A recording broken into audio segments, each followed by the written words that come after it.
Hi, my name is Grace Doherty, and I've been honored with a nomination for the 2010 Earth Day Awards in the individual category. And I'd just like to tell you a little bit about a couple of the projects that I've been involved in the last 2 years. One of them, which is very close to my heart, is the Cumberland Community Forest Society. This group was formed in the year 2000. I became involved in 2004. And part of my contribution since retirement has been to provide a foster garden or a holding garden for the plant sale in between our 4 yearly sales, 2 of which are held right here at my home. And I think it's quite a unique concept and one that you might find quite interesting. So follow me and I'll show you what we do. Since retirement, I have gradually expanded the gardens around my home to provide a holding spot for pots of plants. It started out as just a temporary holding ground for a few pots after a particularly large sale, but it's grown exponentially to where now there's 9 beds full of pots, and it's been fun for me. I love playing with plants and I have no vision for the yard, so it works very well to have them here between sales. It means they're hardy, and we do get donations year-round.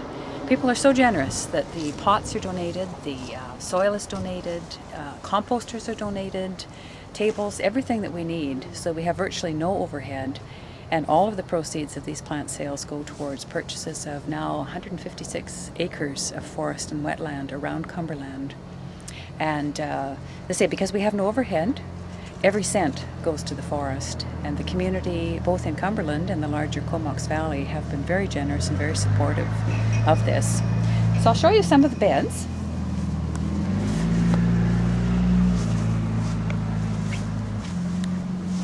We're just getting ready for a sale right now, so there's lots of stuff. People do donate year-round, so I find it takes me about 2 to 4 hours every day once the gardening season begins.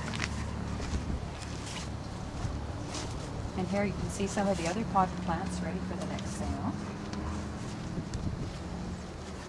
With the interest in food growing, we found there's an increase in food and vegetable and fruit crops. And also people are getting more aware of the need to conserve water, so we're getting more and more drought-tolerant plants as well. They're very popular. My mascot over here, who is giving out the message, get stone cold serious about gardening. And people are. I'm amazed at the young couples who have bare lots and the older seasoned gardeners who are looking for a specimen plant who come around.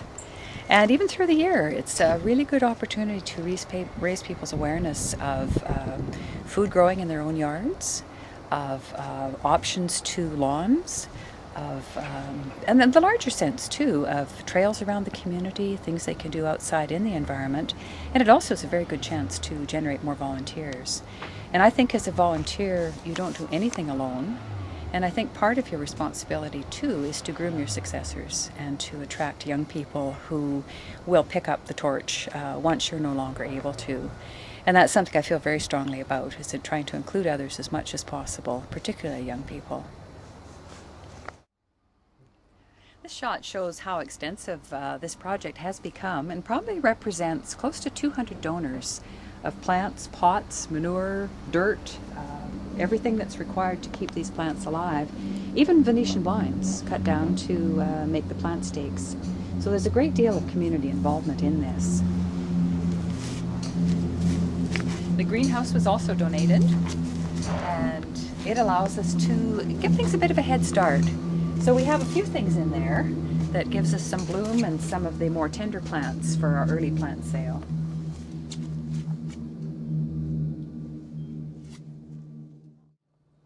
Secondly, I would like to show you another project, the Coal Creek Historic Park Advisory Committee, of which I am currently chair, and a small group of us that are working to just naturally and gently restore the former sites of Cumberland's Chinatown and number 1 Japanese town.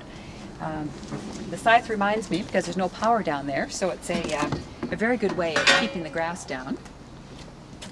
And I thought for this one it was easier to explain to you using some of the display materials that we use at public events. Our group is an advisory committee to our village council. And part of our mandate is to assure the implementation of a park projection study, which was done in 2006. It wasn't actually approved in principle until 2007, and the committee appointed until 2008. So we haven't had a lot of time to get working on it, but we have worked very closely with both the former residents of Chinatown and the former residents of Number 1 Town and their families to develop this 40-acre eco-gifted park into a remembrance of the settlers that once lived and worked there in Number 2 mine, which was the Chinese side, and Number 1 mine, which is on the Japanese side, and also to preserve the very sensitive ecosystem that exists there. There's extensive wetlands between the two communities. One of the projects we've been involved with our local Rotary Club is building an Asian-style bridge to replace what has been for many decades simply a board. You can see how beautiful the wetland area is around there. And this will also assure flow for the fish. This area does empty into Perseverance Creek, which is a coho-bearing stream.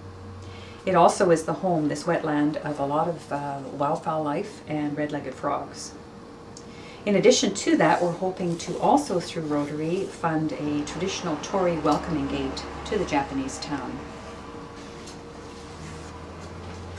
Another project we're involved in has been just clearing the area. Since 1942, with the forced evacuation of the 31 families, the area has been neglected, used for pasturing animals, and of course treasure hunters digging it up after the people had left. This gives you an idea of what the town looked like in its heyday.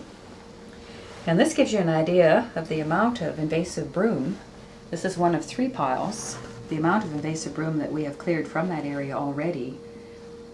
Part of that was done in order to accept a gift of 31 flowering cherry trees, which the former residents, with a grant from the Japanese-Canadian Association, fundraised for and donated to our village. And these 31 trees were planted last fall.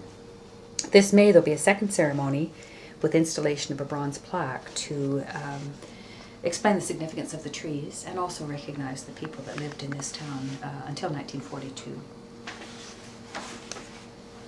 There was an article in a local magazine which describes this fairly extensively as a lasting tribute. The environmental component of this has been huge at the beginning, just because of the amount of invasive blackberry and broom, as well as the woody debris that's had to be removed. The cultural part, of course, is also very rewarding, and we work very closely with the former residents who are now based largely in the Greater Toronto area. In addition to that, we're also hoping to obtain the Saito House, the last remaining residence of the Japanese town, for an interpretive center, both interpretive in terms of the natural surroundings and also of the culture of the area. We were honored to have the former resident, Yuri Shigematsu, visit us, and she was quite pleased with what we were doing and was very supportive. And I truly believe Margaret Mead's words, that really it's small groups of committed citizens that can make a real difference in this world. There are those extraordinary people who do extraordinary things all of their lives. But there's also many of us who are just ordinary citizens doing what we can to be local extraordinary people. And that's in a very small way, but I think a very important way, because you don't burn yourself out, you include other people, education in the community is a large part of it, and it also is usually something you have a passion for, so that you find it a labor of love. Thank you.